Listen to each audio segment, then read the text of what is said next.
Hey, this is Matt once again. Welcome back to another video, and this is a paid request for my friend Efree. Actually, the last paid request, so thank you, my friend, for your patience, your generosity. I really do appreciate it and hope everything's going well with you. So, salute to that for first. For first things first on the video, if anyone wants to request any type of videos, random thoughts, streams, commentaries, video game playthrough for an hour, a full playthrough, tier list, ranking, movie review, a re-review, whatever the case may be, feel free to send it. I will get to it as soon as I possibly can. And for those who sent them, thank you. I do appreciate it. And this is for Distant Thunder, which I had heard of. I do remember seeing the cover of the film, but had never seen it until now. Now, it's directed by Rick Rosenthal. If that name sounds familiar, he did the original Halloween 2, and then eventually Halloween Resurrection, which I will always... I hate the opening, but the rest of the film I actually kind of like. I will always appreciate trick or treat, motherfucker. I love that. I don't care. That's fun. In a B movie sense, Busta Rhymes is... I think it's funny in that movie. I love in that film. That shark. Like a body like a shark. Motherfucker. Anyway. So he directed this. Now, this is in the realm of... There was a lot of Vietnam movies coming out. Whether it be action films, whether it be dramas. So whether it be Uncommon Valor, Rambo 2, Missing in Action 1 and 2, Platoon, Hamburger Hill, Casualties of War, Full Metal Jacket. I think some of them were after this, but a good chunk of them were before this. Because Vietnam was still very fresh in the minds of the country. And when a film like Platoon, I mean, Rambo 2 and Missing in Action, big box office hits, Platoon, Oscar winner, Best Picture. Of course, there's going to be a lot of people going, oh, we need a bit of that. We want a little bit of that. That accolade or that box office. Ceasefire, which I reviewed with Don Johnson. And this stars John Lithgow and Ralph Macchio. John Lithgow, always enjoyed as an actor. Cliffhanger. Whether it be... I saw this film, The Rule of Jenny Penn, where he played a psycho. He was good in that. Ricochet. Harry and the Hendersons. So, whether a good or a bad guy, he does a really solid job. Just talented guy. He plays a very, very good performance. Understated, underplayed. You could tell that you really feel this guy is haunted by what happened in Vietnam. But he plays a Vietnam vet who lives in Washington State. Let me say that again. Washington State, if I learn to talk. Washington State in the woods, which I always thought those woods looked beautiful. I love when they shoot in that area of the country, the Pacific Northwest. Because they just created, it's like a character onto its own. With the way the forest and the trees look, they just look so cool, so eye-catching. So I thought they picked a good spot to have the film in. So he lives out there with two other guys. Well, at first, three other guys. One of them is... I forget his damn name. I think his last name is Arndt. A-R-N-D-T. Dennis Arndt. I believe he was the captain in the Eddie Murphy film Metro. He's kind of the more goofy of the group. One of them is Red Brown, which I didn't realize Red Brown was in this. Who's Red Brown? He was a Captain America in the 70s TV movies. I think his best role was in Uncommon Valor as Blaster. He was in Howling 2, shooting werewolves, helping Christopher Lee out. He was in Strike Commando, which I love. Dakota! I like Red Brown. He was in Cage or Lou Ferrigno. He may not be considered the best actor, but I like Rick Brown. So he's there as the much more intense guy who does not like trespassers. And there's this other guy, Tom Bauer. He's not in the film too much, but I'm like, I know this guy. And he was Die Hard 2, he was the character Marvin. He was one of the people helping John McClane out. Showing John McClane a little bit of the inner workings of the airport. Man, drives a hard bargain. I remember Marvin. And, Die Hard 2 is a fun sequel. So, anyway, one thing leads to another, and John Lithgow sees one of his friends get killed. Throw himself onto the train tracks. Because of this event, he decides he needs to change. Something needs to change. He goes to his logging company. This lady helps him out. And eventually he gets the idea, with the help of her, to write to his son, which he hasn't seen in a long time. Because soon after getting home from Vietnam, he left his family. Now, Ralph Macchio is the son. He's getting ready for graduation. He's going to be at the top of his class. He gets a letter from his dad, and he doesn't really know how to feel about it. And he eventually decides, yes, I'm going to go see him.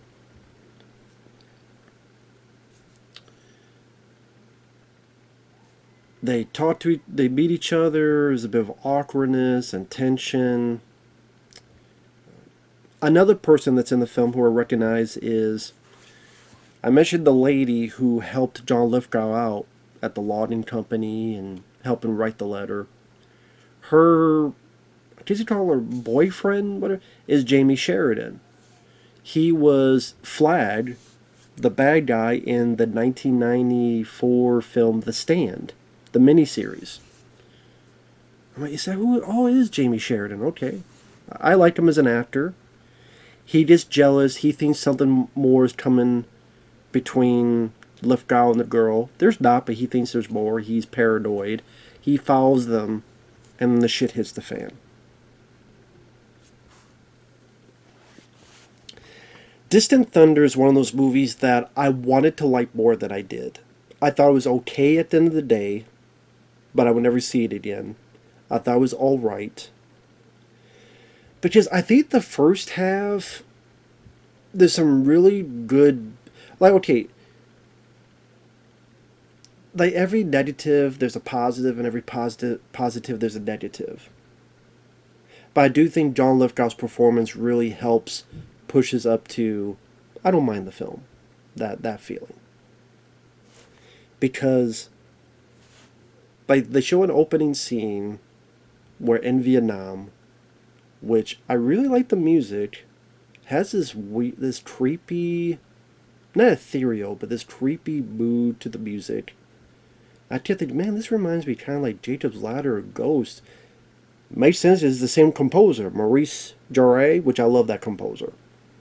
I think the music for Jacob's Ladder and Ghost are really good scores. I mean, well, no wonder it reminded me of those two.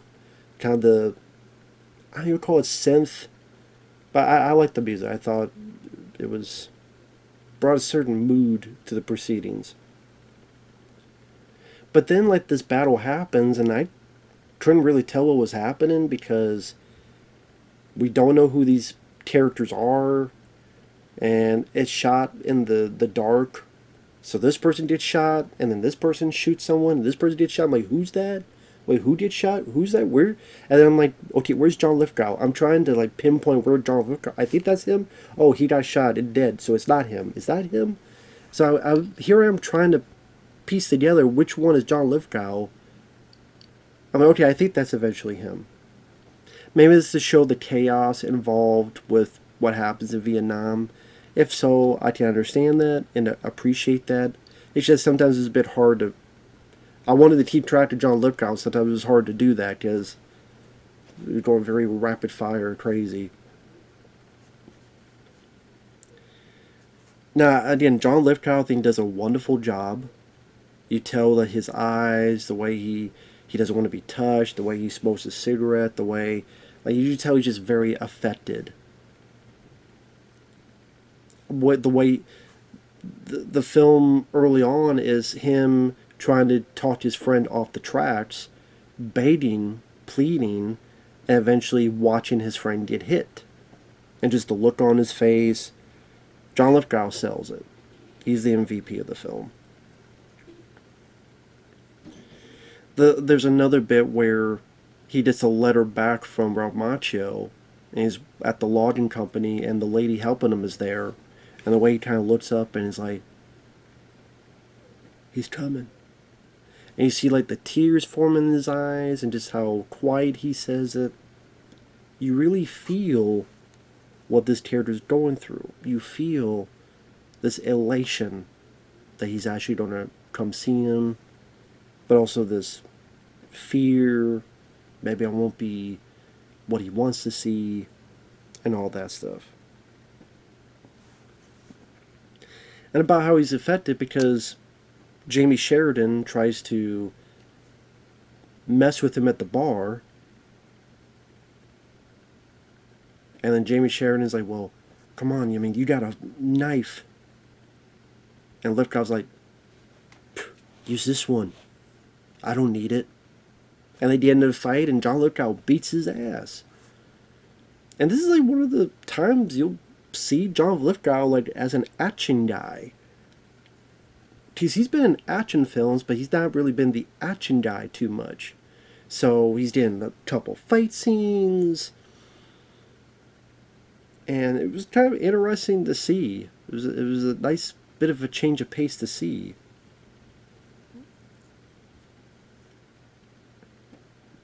And he freaks out and he gets scared of himself. And he decides not to see Ralph Macchio, but Macchio gets there. And with the help of the lady, they find out where John Lithgow's at. They get caught by Red Brown. And eventually, Ralph Macchio and John Lithgow have this awkward meeting. Ralph Macchio I've always liked as an actor. Karate Kid 1 and 2. My Cousin Vinny. I know some people say he was miscast. Some people say that he needed to bring a bit more emotion. I thought he handled it fine. Because he's supposed to be a kid where I'm mad at the guy. I'm confused about the guy. I'm like, what the hell is he living? How is he living? It's been so long. So I feel like I don't need you anymore. But at the same time, I want to know the truth and what's going on. It's a lot of stuff to play up. But I think Ralph Macchio does the best he can. With a character that definitely has a lot going through it. And there's even a bit where they're arguing, and then John Lithgow, spoilers, from here on out, spoilers, hits him, hits Ralph Macchio, and does this, and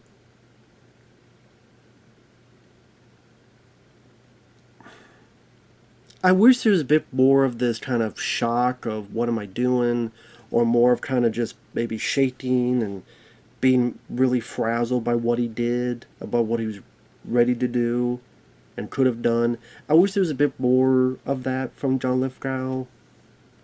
I do like the bit where he's with his buddy Dennis Arndt and he's like, I blew it. And then you have this bit around the campfire where the guy tells John Lithgow's story about this guy he had to keep quiet, and the guy died.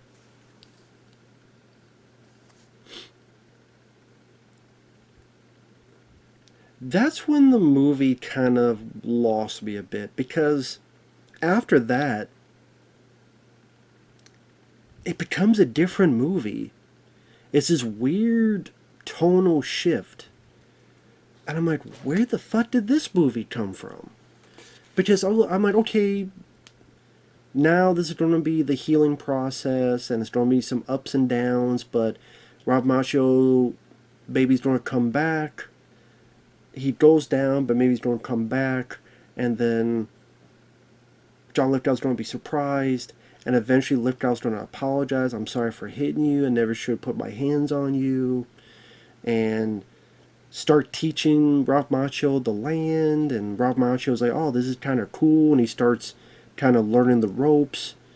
and starts bonding, and Lithgow's like being more and more at ease, and maybe some hiccups here and there, but Lithgow apologizes for leaving and abandoning you, apologizing for hitting you. He never really does that. I mean, well, he kind of does. I'll get to that. He kind of does. To be fair, he kind of does, but not for the whole. I don't know. So, what I'm talking about with the tonal shift,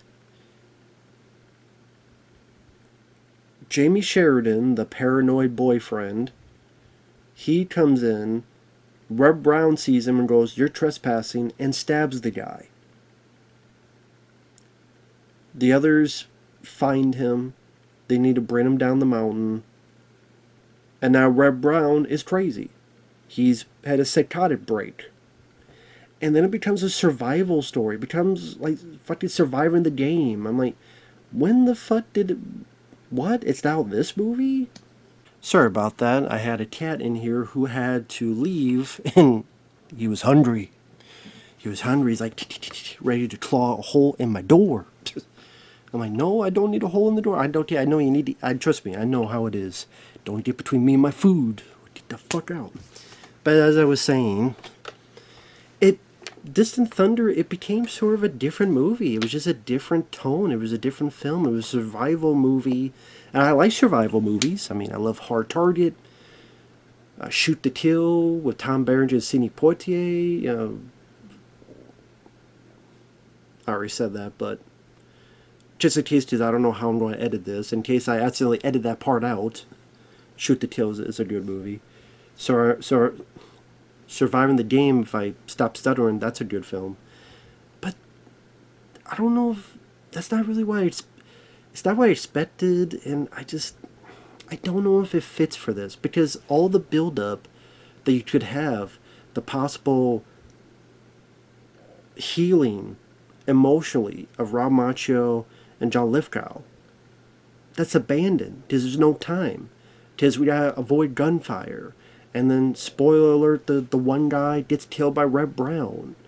And then he's ready to kill Ralph and the woman. But then John Lithgow fights him. And then Rob Macchio gets the gun. Now, he has the gun aimed, and it looks like Reb Brown's ready to stab into his own dad, but he doesn't shoot. He just goes, "Hey!" I'm like, dude, you got a gun. Going hey doesn't hurt him. You shoot. I get it. He's never killed anyone. But at the same time, if you're willing to get the gun and your dad is ready to maybe die, try something. I think if he actually wounded the guy, or if he had to kill the guy or something, okay, that's a lot of like good possible emotional pathos and drama you get out of it. But no, Rob Macchio just stands there with a thumb up his ass. Apparently, see, that cat... He feels the same way too. He's complaining about this too. That's the cat that needed food. Now he wants back in. Sorry. You don't have to wait. This ain't fucking dying. You just come and go. But, as I was saying, he didn't even need Rob Macchio's help, because John Lithgow took care of the fight by himself. I mean, I never thought I'd see a John Lithgow versus Reb Brown fight. It's not really a fight, more of just a struggle fest, but Rob Macchio was kind of pointless in that. He didn't really do anything. John Lithgow didn't need his help. John Lithgow wins.